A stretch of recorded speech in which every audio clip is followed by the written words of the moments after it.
Estamos de volta com Anderson Maia. A gente, quando foi para o intervalo, ficou com a pergunta se você acredita que o Estado Democrático de Direito está ameaçado. Miriam, eu acredito principalmente por tudo que a gente vem acompanhando. A cultura do ódio, a gente vem um pleito, uma eleição, onde candidatos se agridem, mas ao mesmo tempo, de um lado não tem muito o que apresentar, de outro tem a legitimidade e a defesa de direitos alcançados por tanto tempo. Então, quando a gente observa que quem está na frente não proporciona para a gente essa confiança e, ao mesmo tempo, a seguridade de proteger esses direitos alcançados por tanto tempo, me preocupa sim. Me preocupa saber que é um candidato que foge, por exemplo, de debate, que não passa a confiança que o brasileiro espera. Não é tão somente o sentimento de mudança, ou seja, eu quero mudar, eu quero ter um candidato diferente de tantos outros que houveram. É preciso ter responsabilidade na decisão e saber realmente se essa pessoa é capacitada para gerir e administrar o nosso país, para que depois a gente não venha justamente se arrepender, ou seja, cair na desilusão de ter um voto desperdiçado e uma pessoa que não terá legitimidade nenhuma para representar aquilo que a gente tanto anseia. E 4 anos de sofrimento, de novas expectativas, né, de frustrações e de esperança para ver se no próximo será melhor. Então, são 4 anos de espera de renovação. Então, é muito sério isso, né? Sem dúvida. Basta a gente fazer uma avaliação, enfim, um pouco, não muito longe.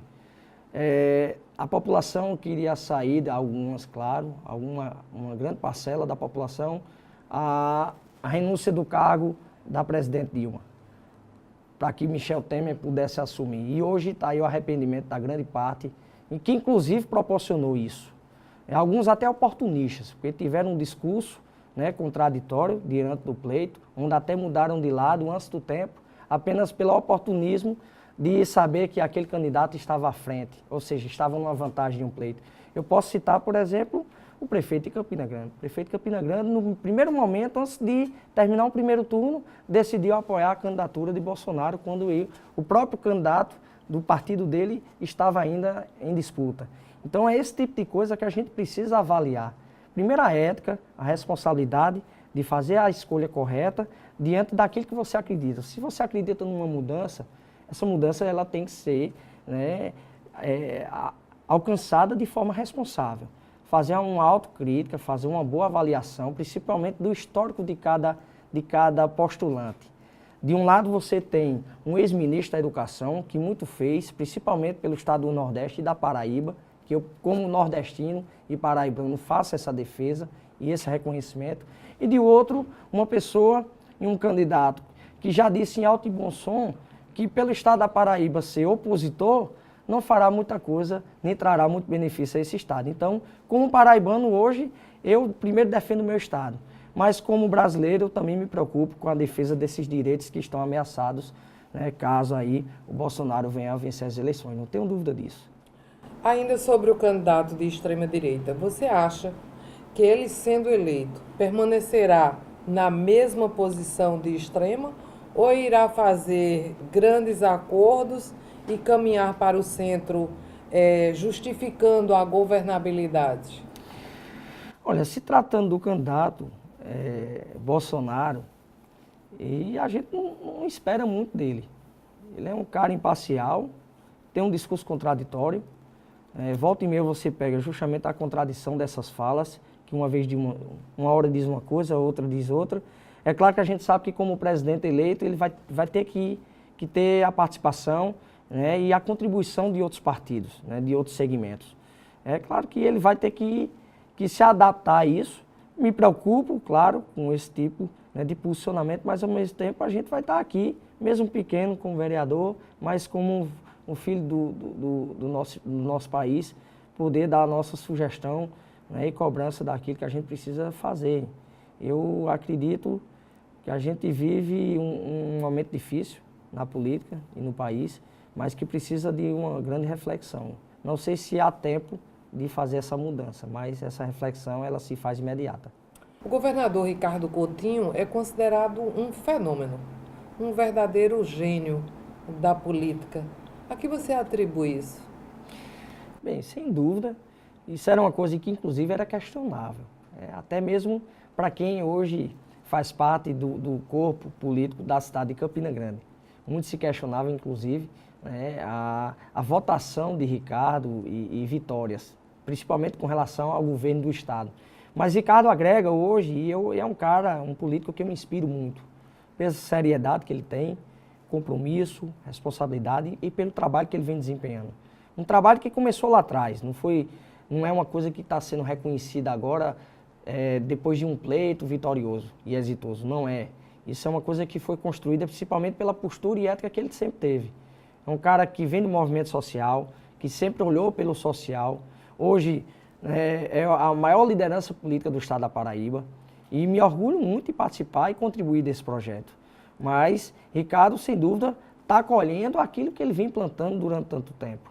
E mais do que isso, hoje, se a gente avaliar a realidade do nosso estado, é um estado equilibrado, um estado que é o primeiro lugar em competitividade a nível de Nordeste e dentro do nosso país está nos primeiros lugares também. Então é um estado que mesmo diante das dificuldades, mesmo diante das crises que a gente enfrentou, conseguiu fazer com que esse estado se desenvolvesse tanto.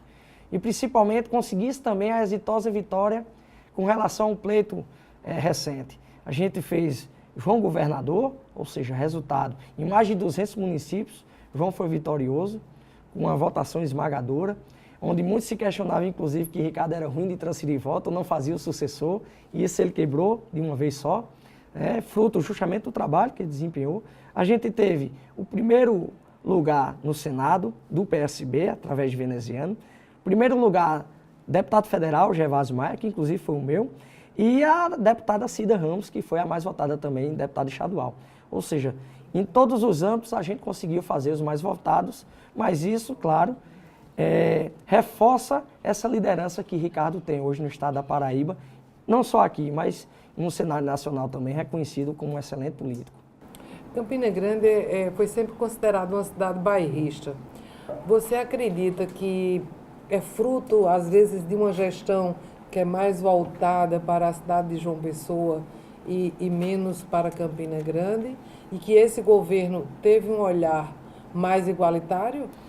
E, na verdade, com relação ao povo de Campina Grande, ela é bairrista no sentido da defesa, da ciumeira, de sempre olhar para a cidade de Campina Grande, ou seja, sempre querer, claro, mais benefícios para Campina.